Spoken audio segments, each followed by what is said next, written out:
What is good, y'all? It's your boy SGG, aka Coach Smooth, back here with the Cleveland Browns, getting ready to get into offseason number 2 after we go through this postseason run here. After what was a much improved year 2 here for us, we went 9-8, an improvement from 4-11 last year, which saw us win 5 more games. Now, looking at what we did last year, those 5 games were all against similar types of opponents. The NFC. We went 0-5 against the NFC last year. We went 5-0 against them this year. So, exact same record against the AFC. In fact, we actually did worse, though, in the division. Or no, we did the same in the division. It's just last year we got swept or did sweeping. This year we actually split with 2 of the opponents. Now, we still have yet to ever beat the Steelers, but we saw a lot of improvement in a lot of areas. I mean, we had over 1,000 more yards on offense. We doubled our points per game. Last year we were at 10.1. This year you see we're at 21.1. Passing yards per game went up by 100. Rushing yards only slightly increased, and the defense got way better on both sides. We were higher ranked, but gave up more points, but just slightly by only 1 more point as far as points per game goes for the defense. So definitely was a more improved season that sees us hopefully having some more improvement here as we kind of continue forward. Now, here's just a quick look at the playoff bracket. You can see it's the Steelers, Bengals playing each other here in the division. Colts, Chiefs, Bills, Ravens, and then the Broncos got the first round bye. On the NFC side, we've got the Rams and 49ers, and they're matching up in the divisional as well. Falcons, Lions, Giants, Vikings, and the Packers getting the first round bye. So what I'm going to do to get through the whole postseason, let's just watch the weekly recaps just to see, 3 of the games or so here and see how they kind of play out. So, of course, sometimes I'm going to let him do some of his talking, but for the most part, I'm gonna be talking over it here. Okay, that's my fault. It's something that happened with my recording there, you guys. So I actually I didn't record any of the rest of it. It kind of froze out there on me. So we're gonna start that over again. I was about to say no, that wasn't the walk around, but that definitely was the walk around. We just looked at the Bengals Steelers. So let me go back to the weekly recap. Let's see if it says the same 3 games. If not, that'd be a good way to see basically all the games here. So let's see if we're actually able to watch it this time around. Okay, so it's gonna be the same 3. So we didn't get to kind of really see and show anything. So looks like it's the Bengals and Steelers here is one of the 3 games that we'll get to see. And that looks like Jamar Chase with a huge catch up the field. 30-28. Close game. Taking down the Steelers, who did win the division this year pretty handily. And the Bengals going to take them down. They were a tough team to play. We ended up splitting against them, though. The other divisional opponents here, the Rams and the 49ers. Look at the huge win-loss gap here, and the 49ers are able to pull this one out. Look at the juke inside, ankles being took, 27-14. And this is probably what could happen in real life too. The 49ers taking down the Rams in the postseason. You guys are unfamiliar with that. I'm pretty sure both teams will probably go to the postseason in real life. Now this actually might happen too as well. The Colts and Chiefs being in the postseason. Now whether they play each other, I don't know. But Patrick Mahomes leading the offense pass here. The Colts, look at him just take off on his own. Easy score there, 31-21. Look at Anthony Richardson, though, leading his team, 281 in a touchdown. If only you could have played like that in real life. So we're going to go ahead and get out of that. So that at least tells us, 3 of our winnings there. We'll see the Chiefs move on, the Bengals move on, and the 49ers move on. And that'll be basically pretty much, I think, just a fun way of kind of looking at each week. I know back in old school Madden, they used to add a lot more to that, but I think that's a great first step. I really feel like if they improve on it next year too as well, we're going to see such a big improvement from those, and it's going to be more entertaining. But other winners here, looks like the Ravens ended up upsetting the Bills. So we had all upsets on the AFC side, so no seed higher than 5 over here. And the same thing goes for the NFC, all upsets. Lions beat the Falcons, Vikings beat the Giants. So I guess division winners just don't know what they're doing when they get to that wild card round. Hopefully either the Packers and Broncos can kind of stop that trend, but we'll only be able to see 3 of these 4 games. So I'd imagine they probably show us both AFCs. So it'll only be one of these NFCs that we'll get to see. Hopefully it's the Packers 49ers. Plenty to get to. Let's start in Baltimore. The Ravens at home to take on the Kansas City Chiefs. Okay, here goes the Chiefs and Ravens. Look at the spin move. Hollywood Brown against his former team. Spin move, and then going to take that all the way to the crib. 4 touchdowns from Mahomes as they go to take down Baltimore. So now that's another one of our divisional rivals out of the postseason. It looks like we're going to see the Lions and Vikings instead. So I wonder if we'll even see which 1 seed game that we're seeded in. Look at that. Wow. Shaking off the sack. JJ McCarthy into the end zone. Okay. See, you always know who's going to win because it shows a play from the team that's winning. I think it'd be much better if it was just like the best play of the game, but it didn't always mean that they won. You know, you could just easily format that phrase, you know, despite this good play, the team still loses, something like that. Now, Bengals here, are they able to take down the Broncos? They give the ball here off in the backfield, breaks one tackle, spins off a second. If he scores this, there's no way. There is no way. The computer be doing some wild. There's no way. I've never seen one of our running backs pull something off like this. That's the rookie too, Gonzalez. They just drafted him in this past draft, and he leads them into the conference game. The last AFC North team standing will be the Cincinnati Bengals, and they'll have to do it against the Chiefs. On the other side, we obviously know that come on now. I'm over here holding X to go to the next round. So we obviously know one opponent then. The question is, did the other number one team, the Packers, get taken down as well? No, they actually won their game. So only upsets on the AFC side this time around. Both home teams win on the NFC side. So it's Packers, Vikings matching up for the divisional. And then Bengals and Chiefs. So we'll actually get to see both of these games here this time around to see who's in our Super Bowl. Starting out in Kansas City, Mahomes with the ball. Let's see, maybe it could be an interception, possibly. No, you know it's going to be another catch. Hollywood Brown again, breaking through 3 Bengals defenders. Okay, look, they be doing some wild stuff in these highlights, just making stuff happen. 41-38 is a crazy. 7 combined touchdowns, 900. That might have actually been 1,000. No, I think it was 960 passing yards between the two QBs. So it looks like the Chiefs are going to the Super Bowl again. And it looks like the Packers are going to be the ones to meet them here. Look at the juke. Oh, my goodness. Okay, look. Just have them score and everybody be out the way. I'm tired of seeing 5 broken tackles for rushing attempts.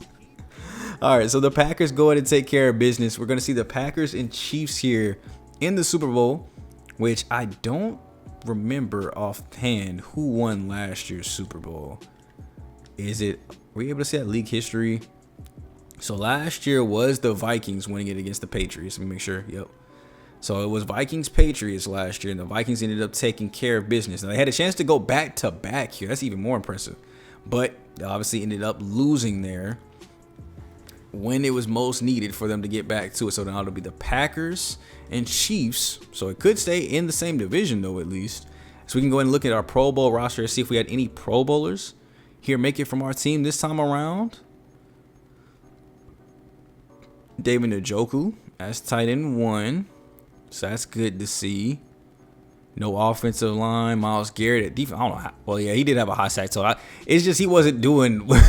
I swear he wasn't producing like that. But I guess somehow the sacks came in from somewhere. And it looks like to be about it. Those are the only 2 guys that we had make it to the Pro Bowl here for us. Actually, no, there's Cardi, our kicker, made it. So, I mean, that's good to see. But really only 3 players making the Pro Bowl is pretty underwhelming. But I think we might have only had. I think it actually might have been just those 2 last year, except for our kicker. Oh, yeah, it says lots to catch you up on. Like, it's not the only game here. I wonder if the Super Bowl is actually at Lambeau for this year. Look at Jordan Love finding Jaden Reed, and they go ahead and win the Super Bowl. They take down Patrick Mahomes and the Chiefs. Only 16 points. Crazy. So the Chiefs have gone to 2 Super Bowls in the last 3 years and lost both of them to the NFC counterparts. This time it's the Packers taking things down, and Jordan Love getting his first ring, trying to match up with Aaron Rodgers, what he was able to do, finally adding on to his legacy. Wonder how long it'll take us to see that in real life. I do feel like Jordan Love will get him a ring with the Packers. I just wonder how long it'll take to happen. I don't know. Something in me just tells me that storyline it's going to happen. Like, I don't necessarily think they're going to be like, this crazy super team, but storyline wise, I feel like it's got to happen. David Njoku getting an upgrade here. Is this for being a plus 800 for being the receptions leader? And he got the Superstar X Factor? Okay, so he's got double me too, which I think is well deserved, especially the way he be catching some of those passes. So he got a Superstar X Factor now at tight end. We have to keep him around. Like, you want to try, get rid of him. He's getting kind of older here in his 30s, but Superstar X Factors do not lie. I don't really need him to block too much. We're just going to keep getting him better as a vertical threat here, plus 5 morality boost too, which last year we saw like the whole team have negative morale. That'll definitely be a huge boost for us. But now we can finally get to the offseason. Take a look at these yearly awards as the MVP goes to Jordan Love. Coach of the Year goes to Matt LaFleur there with the Packers, which they only had 1 loss all season. So, I mean, it's no wonder they didn't. Jamar Chase gets Offensive Player of the Year. TJ Watt, Defensive Player of the Year. Offensive Rookie goes to Chiefs' Mitch Dowling. We did have a couple rookies here. Villa and Looney, both 4th and 5th. Looney probably would have been higher, actually, if he didn't get hurt. Trayvon Lockett there for Defensive Player of the Year with the Chargers.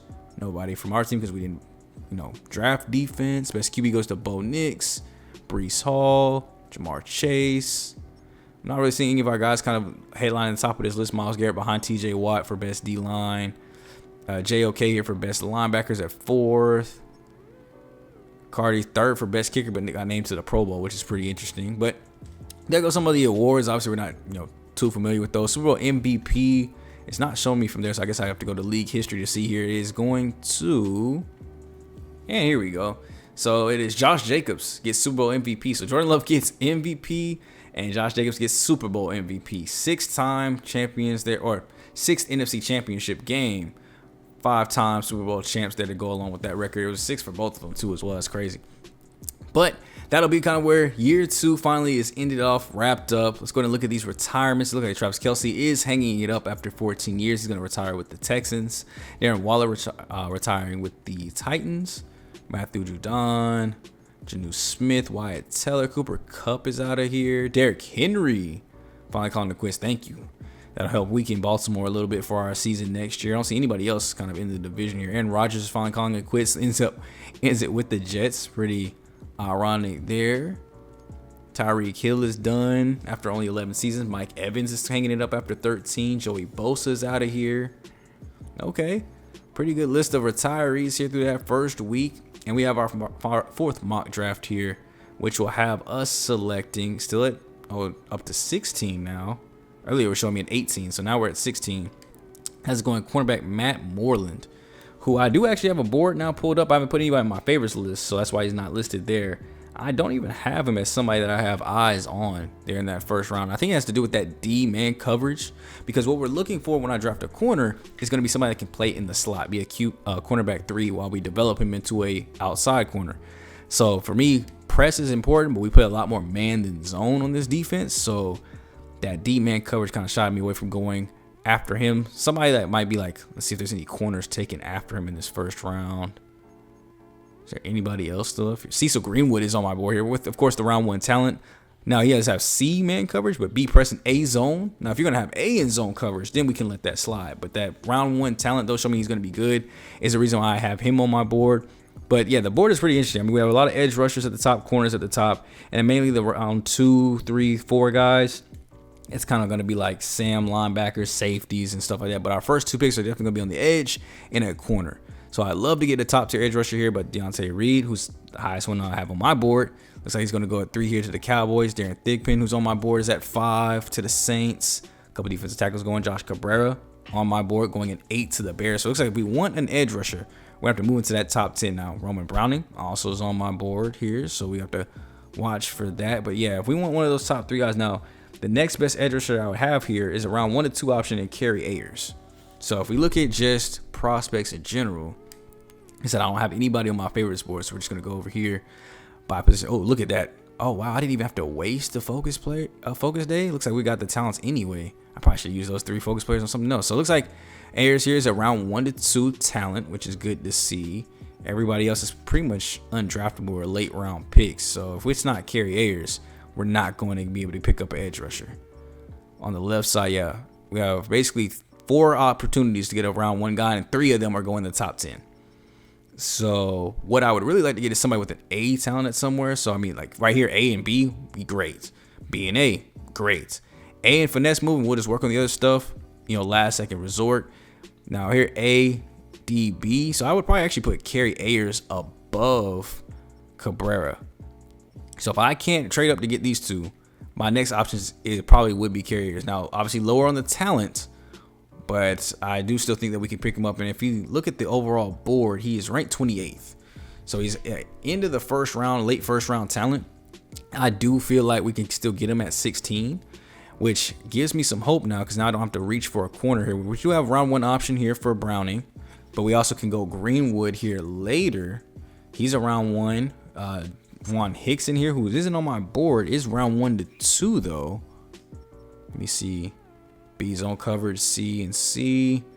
Not ideal, but the fact that his talent is right there tells me his overall is going to be good. And that's why I like looking at the talent grades for. It's like, okay, you don't have the skill set I'm necessarily looking for, but your overall is good, which tells me that you're going to be able to upgrade faster because you're going to be in the lineup. and we can just work on your weakness, and that'll be like our heavy focus. So I think that could be something we look at there. I definitely want to trade to get something like this though, because we are going to need to trade for a first round pick. Now it looks like some of the safeties are high up too as well. Do I use more? I think I might use the focus stuff to look more at these corners right here though, because I don't think Childs will be there. I mean, he's the top corner. There's nowhere I'm going to be able to get him in the second round, but being able to find the talent grades on maybe like these 3 here to see if there's any other first round options, or maybe even like right here on Heron to see if he actually does have round 1 talent. Maybe just kind of give up on the fact that we might not get Aaron Smith. Let me look at the grades here. Like, see BBA, that would be great to get. D-man covers, I'm not really trying to get in Moreland, so I might leave Moreland alone. Just look at Smith, Neighbors, and then Haran. So I think that's who I'm going to focus on. But we're also looking at, you know, some Sam and some Wills and some Mikes. You know, a couple guys here that caught my eye here, like at Will linebacker. I was looking at Callum Blake. Where'd he go? Burke, my fault, not Blake, Burke. Just because he had the C tackling, the coverage here with A was really good for him, which I wanted to look at. We have some Mikes here that had some good run stopping abilities that I wanted to look at as some potential day 3 options, because not a lot of these guys are draftable. You see, like, most of these guys are day 3, but Sam actually does have some round 2 to 3 options that are draftable. Could look to spend some of our points there to see what kind of guys we can get in round 3, but the overall focus is going to be to get a second round pick. Oh wow, look at that news over there. Alvin Kamara cut by the Saints. Interesting. Well, this is, you know, the point where people are going to start, you know, they're later in their careers, so they're going to get kind of moved on. Now, coaching carousel, I just wanted to see if they would show me other coaches that have been kind of moved around, but that's not where that one goes. Staff improvement in line with your coordinator on the upcoming season. I think he did pretty good. I mean, we definitely got the defense better. If anything, the offense still needs to be upgraded, but he's got the more job security. So let's see here. Thanks for meeting with me. I mean, Owen, you did what you said you're going to do as far as the run game. As we look forward to the upcoming season, I was hoping to get your opinion on how I can improve as a coach. Okay, so let's see. We run the. This is our offensive coordinator. Okay, good. We air it out. We have way too much talent in the past game not to be doing it. I'm more than willing to put in the effort to be a key part of that identity, coach. Hopefully we see improvement with that one, just like we did the other one. See, protecting the edges, operating outside the pocket, protecting the edges. Yes, getting our tackles better. Edge rushing has become a formative art. We cannot be weak. Establish how we counter those moves with our offensive line. Yes, definitely work with the O-line. As young as they are, that'll be great. So that'll be some good push there for us to kind of get those guys ready. Now we do have players ready to negotiate this week too as well. So this is going to be the last chance to get some of these guys back. So most important piece here is Grant Delpit. We definitely want to try to get him back. So this is the previous offer. He was starting to like the money. We have $102 million in cap space. So we have money to offer. Let's go up to $5 million. I'm going to up the deal just slightly there. Looks like $10 million caps basically pretty much each year. So I'll be fine with that. 3 years around 33 million there. So about 11 million a season here for starting safety. Wow, he wants to test free agency. Okay. So that kind of puts a little bit of holes in our plans. Now, of course, we're just going to try to get him back in free agency then. So that'll be one of our moves we look to do. Now, franchise tagging, though, would be 19 million. We're only going to give him 11. Yeah, no, I'm cool with that. Isaiah McGuire definitely is going to be important for this for reasons that I'll explain here in a little bit. So I definitely want to try to get him back. 10 million a season, as he could be a potential starter as of right now. So let's go ahead and try to make him an offer here. Okay, so McGuire's gone. We're drafting somebody at that spot, though, so not the worst thing ever. Franchising tagging him would be 30. Oh, no, you're not getting 34 million. Winona Morris. Nah, I don't really have interest in kind of bringing back a majority of these guys here. Like I said, like Chance Campbell, you're like a linebacker 4. It's either you kind of accept this deal or go ahead and walk. So he's going to take free agency. Obviously, I'm not going to franchise tag him. Eddie Jackson here. Now that the safety room is kind of light, we can kind of look to maybe still sign him. He does have interest here. So Eddie Jackson's going to come back to the squad. All right, so something like this is what I'm trying to do. You know, like a team that needs an edge rusher, trying to get their second round pick. Now, they're probably not going to accept this because this is like the 8th pick there. I just want to see. Okay, so we're pretty far away from something like that. But just looking at teams that might be eligible for this, of course, we want to be at the top half. So we know the Bears are picking at 8. What if I go with the 7 this year and the future 3rd? That'll do it. Okay, so we give a 3rd for next year, one of our 7s this year, which I can use one of those 7s to easily trade back probably next year and get, well, no, I'll probably be able to get a 7th round. I probably won't be able to get a 3rd, but we'll see what we can do to get a 3rd next year if we need it. We're kind of starting to get to the point of the rebuild where those early picks aren't as necessary and it's more for depth. So we might be able to live without a 3rd, but that 2nd round is definitely going to help. So we're going to get those 2 up out of here. Now I'm going to make another trade here, which is my New Orleans Saints. Y'all want to be trade partners with me? They're still not willing to accept it. I'm giving up 3 7s and a 4, and we're just swapping 2s. There we go. We're going to make that trade official. So we're back up higher into the 2nd round now. So this will make sure that we can at least get a good edge rush cornerback combo. We're not too far back now where I probably could even trade that one even further, but we'll see how the draft falls before we make any more trade movements. Let's just go look at these free agents and see what's available. We have a lot of cap space here in this year, not spending a lot of money. And so, well, let's go to the top 100. Marlon Humphreys, Elton Jenkins. Ooh, Brian O'Neill here at right tackle. I was talking about upgrading the right tackle spot. Now, obviously, quarterbacks here. You can look, probably look at the depth chart through somewhere. I forgot how I look at my depth chart to see how many we actually have. But Justin Fields being over here is crazy. Running back room, I'm feeling good. Offensively, we're kind of feeling good. It's just the offensive line that I'm worried about here. So, up the middle, I do want to let our young guys kind of stay there and get the development. But here at right tackle, we can go for a big upgrade over Jack Conklin and try to go Brian O'Neill. And we have to significantly overpay, but I think a 2-year deal here at this spot could work. Let's just see if I offer like this base kind of deal here. 2 years doesn't really give us a whole lot of strength on the offer, but we are the top team in the hunt there, so we wouldn't be overpaying. The Giants and Cardinals are also there with it. Now, Conklin is not a bad option if we do have to stay with it, but I definitely would love this upgrade if we can do it. So I'm going to actually go a little bit higher here. Let's go 2 years. I'm going to go 14 million. I'm going to upgrade this to 12.7. Just go a little bit higher on that deal. Does that give me the 4th bar? It does. Okay, so that's exactly what we need there. Edge rushing here. I did still want to go after Isaiah McGuire to bring him back because I do see him starting here with us, but hold on now. I mean, Baron Browning wants to come here. He's 2 years older, 2 points better. Do we really want to go older and worse? I mean, I can go same age here and get better, and Luke has a little bit of interest coming in. Let's look at the rushing ability. So here's McGuire's 83 power move, 78 block shit. If we go here, Montez Sweat's not really giving me anything. Browning, they have the same power move, 1 more finesse, same block. So they're basically kind of like the same person. So I don't know how he has +2 better. And then here, kind of actually gets worse. So yeah, I'm gonna stay with Isaiah McGuire. How did this guy get free? Is he 22 years old, 71 overall? This would save me a draft pick, honestly, if we could do something like this. Hold on, 22 years old. He must have been a UDFA star development run stopper. Now, obviously, his rushing moves are not to be desired. He has no pass rush ability, but I mean, this would save me from having. This would save 1 extra draft pick. Actually, 22 years old, star development. Sitting at 71 overall, I think we have to offer this a contract. It's a multi-year deal, easily 4-year contract, almost as if you're a rookie. I'm gonna up the dollar signs here, $2 million a season. Dang, it looks like the Steelers must have paid top dollar. They got the full green bar there for him. Let's try to up this a little bit. He already has interest in the team because he wants to be on a playoff Super Bowl chase, and we're a playoff contender. Let's go ahead and go. There we go. Well, I guess he probably would want more in bonus, right? So let's go 1.1 in bonus. What would that be? $4 million a season? We can go Kobe Bryant here, who actually has interest in coming in, 28, 77.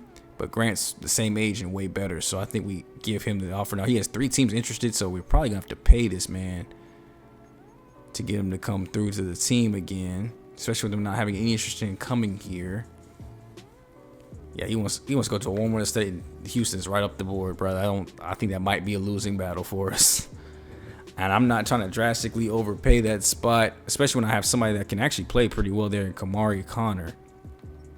I'm going to instead try to put that money towards a free safety and go here with Darius Washington. Eddie Jackson's at a 73 overall. I mean, Ronnie Hickman's at a 75. So one of them can move over to strong safety and back that side up. while he takes over the starting spot here at free safety, honestly, as Kamari Connor just kind of holds things down. We'll also be drafting a safety hopefully here too as well. So 3 years, about $10.5 million a season. He had 3 other offers. This will put us on top, or no, 1 other offer. So I'll put us with the Titans. So as of right now, we have 4 offers in. These are our targets right now: right tackle, free safety, left edge to bring McGuire back, and JJ Jackson. So I think these are some pretty solid offers that'll help us out here a little bit. Tackle, safety, edge, Sam. Just trying to make sure I'm looking at all the things that I want to go get, and we can honestly draft the rest. So that might be good to go here. Let's see what the evaluation first period tells me. 3 people signed. O'Neal is still here. We're still the top offer, thankfully. Signings, we get all 3. Let's go. That's what I want to see. We get all 3. Darius Washington coming to the squad now. Isaiah McGuire is coming back, and we get JJ Jackson. Now the other question is, O'Neal, are you sliding to the squad too? Evaluation period 2 does nothing. What about evaluation period number 3? All right, we were the top team and he's gone. Wow, that's so fake. So some of the top signings, Marlon Humphrey going to the Giants. Looks like Brian O'Neill goes to the Giants too as well. We offered you an extra year. I'm pretty sure I offered 3 years. I offered a 2-year deal, but I'm pretty sure it was still better than the Giants offer. But okay. Kenny Moore to the Titans. Grant Del Pitts going to Houston. Of course, I knew that was a losing battle. Swift going back to the Bears. Christian Watson to the Steelers.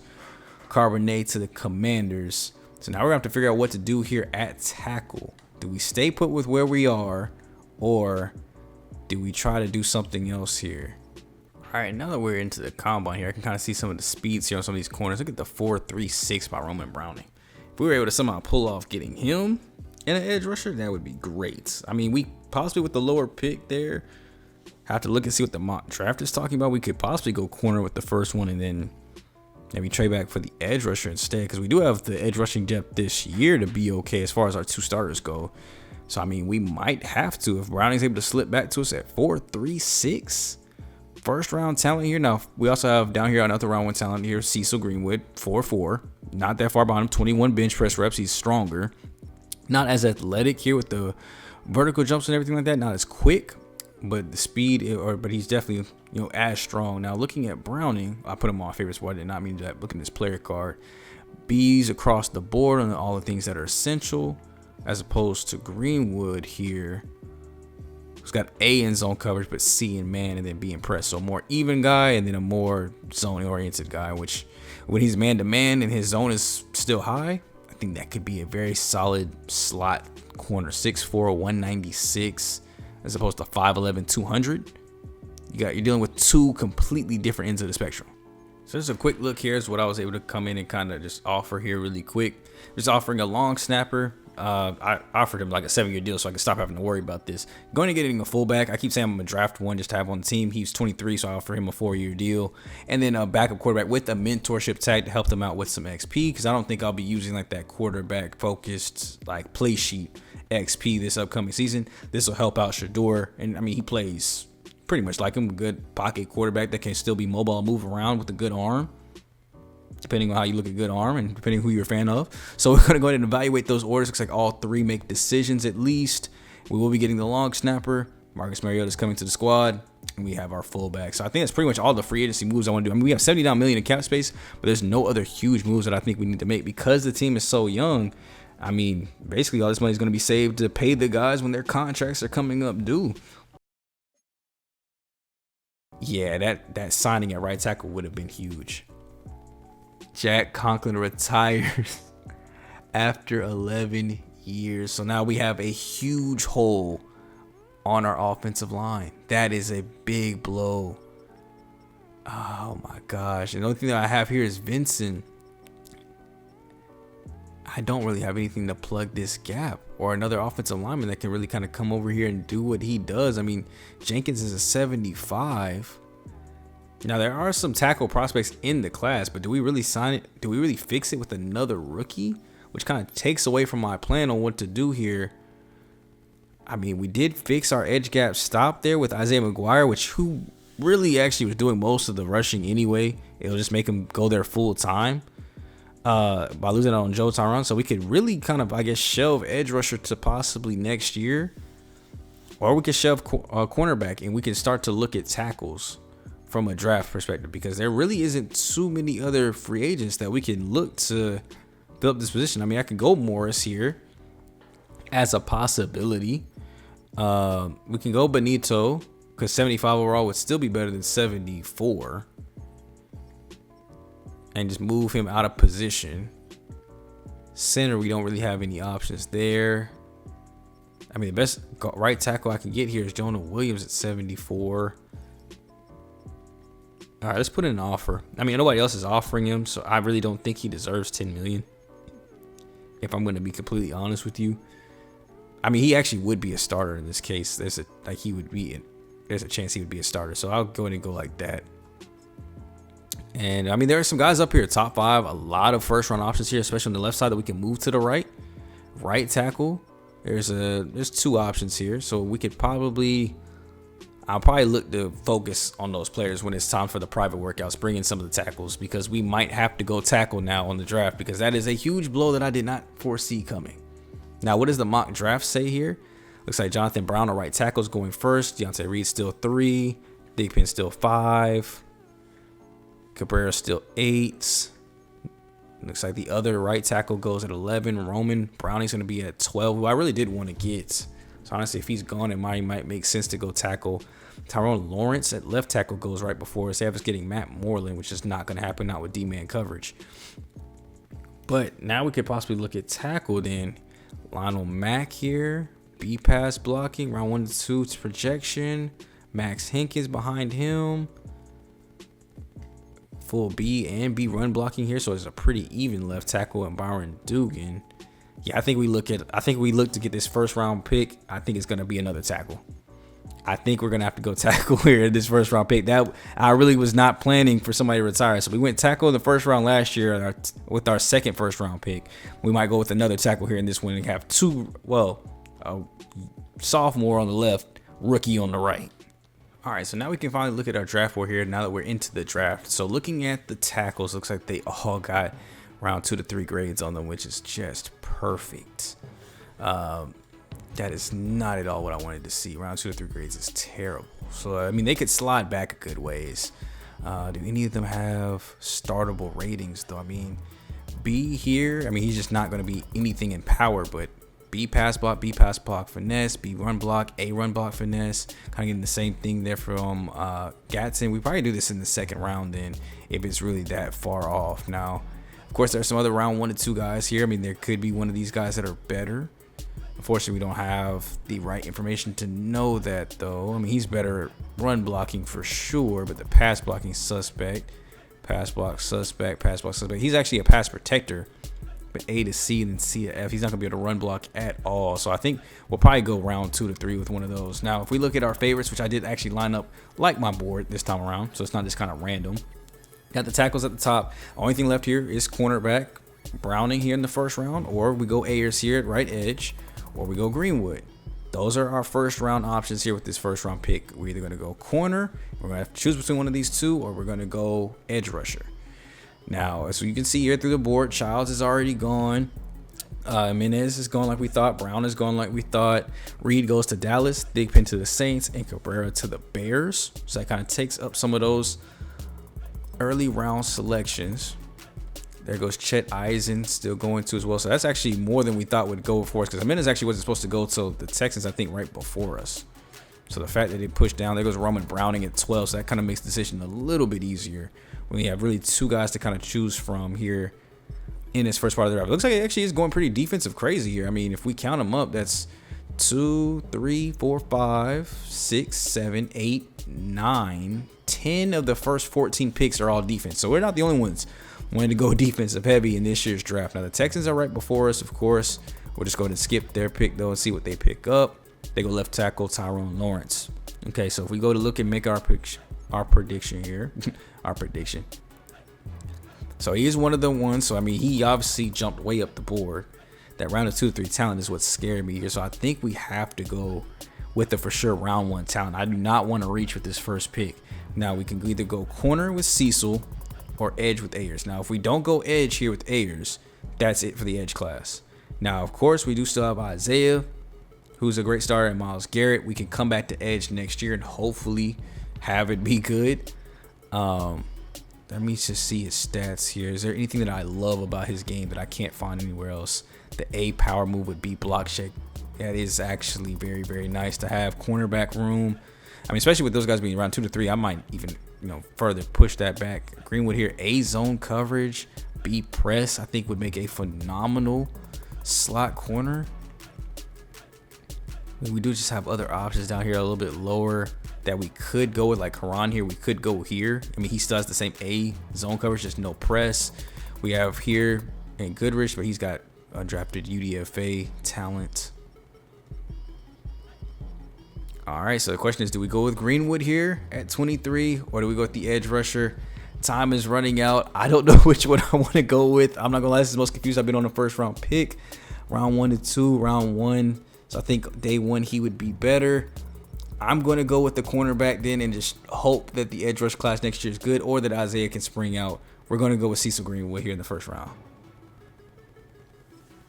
I also thought about possibly trading back. I'm not gonna lie to you. I thought about trading back for a second, but we're gonna go Cecil Greenwood here. Let him have his moment on stage. He's just our first round pick. Let him come hold the jersey and everything. Did he come on stage with a do-rag?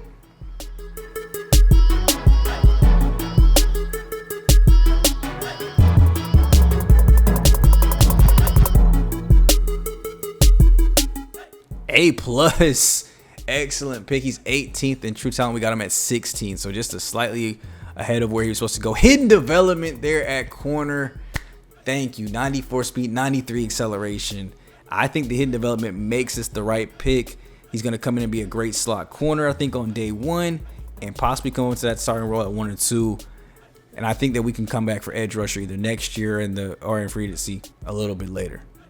And now just to kind of round out the rest of the first round, I just want to see if we do see any of our other options go right now. With 2 tackles, they go back to back, so that might be it for our tackle class. Oh no, Dugan and Gatson are still here. Where are they at on the overall board? Dugan's coming up soon, and so is Gatson. So if we're going tackle, it might have to be a reach here in the second round. But we also haven't seen Ayers go yet either. There goes Brian Dugan taking off the board. And there goes Mac too as well. I think Mac was the other one. No, it's Gatson. It's Gatson. Okay. So we do have some time before Gatson comes up. I don't know if anybody else needs a tackle. But I also... There he goes, right to the... Wow, running 3 straight tackles, 4 straight offensive line. 6 tackles just went here at the end of the round. Now, that could be a reach. All 3 of them we know had round 2 to 3 actual talent. Not projection, but actual talent. So there is one more here in Pew who is a pass protector. He's around 1 to 2 projection. I don't know what his talent is, but he would be like our last option here to possibly go first round. Now, obviously, though, I think I kind of like this skill set here from Christian Parks. A pass block power, A run block, C finesse. I'm going to add him. I can't add him to the board here right now, but I like that skill set. I'm going to look for Christian Parks, actually. If he's still there in the second round, I might go with that. Never mind. I guess apparently everybody that went to the postseason needs tackles. Everybody. That is, look at that. That is literally 6 straight tackles, 8 tackles in the last 10 picks. I don't know if that has ever happened in the history of the league, that this many teams need offensive linemen that bad, and they're not even that good. These are reach. Like Parks actually had, I think it was round 2 to 3, like actual projection. Now it was so that they might have actually scouted him and he actually might be good. But nah, I mean, bro, we're SOL at tackle. Everything else is, I mean, this is all day 3s. Interior. I mean, Earl Childress might be our last hope, but 341 as a tackle, I feel like that's heavy. Yeah, I was about to say, I feel like 341 at tackle is heavy. And actually, I think he just went. Bro, I'm tired of all these offensive linemen. All right, so now our next pick is up here in the second round. And honestly, we have a couple ways this can go. I did find another offensive lineman that I did like in Earl James. Now, he's at 72 ranked on the board. I think it's like 72 ranked out of everybody that's left. Right. Well, that's my favorite board. Here's all. Okay, 72. So how far down is that? I mean, that's pretty far a ways back. Now, obviously, too, we could go edge rusher because apparently Ayers is still here at 1 to 2. So I could still actually go pick him up. But I think what I'm going to do is look to possibly trade this away and try to double up on some picks. Trade back with somebody else.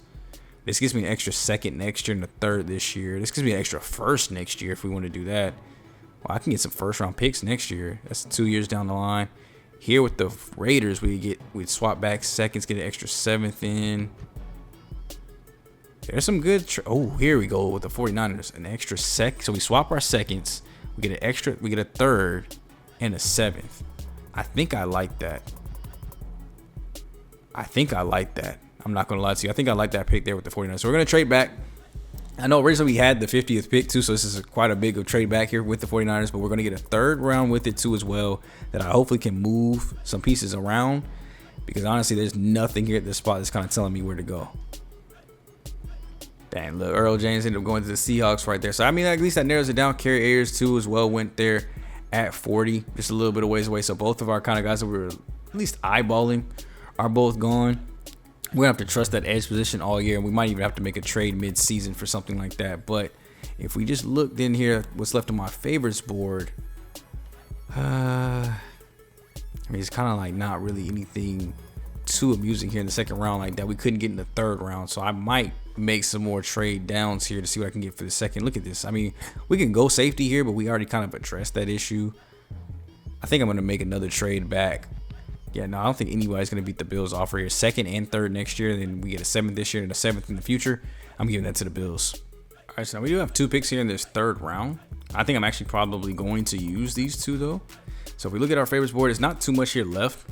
We already handled the cornerback position. I did still want to go safety though, and then still want to try to get a linebacker in here. Now, Fitzsimmons was up here because he was a round 2 to 3 guy, but I guess his projection dropped now down to round 3 or day 3 option. So if I just look here now by their spots, it was the fact that he had the B man and B zone that really had me intrigued. Now we did already go here in outside linebacker in free agency, but I think I still want to go here. I think I'd probably go with the guy that has A though here, like in Callum Burke.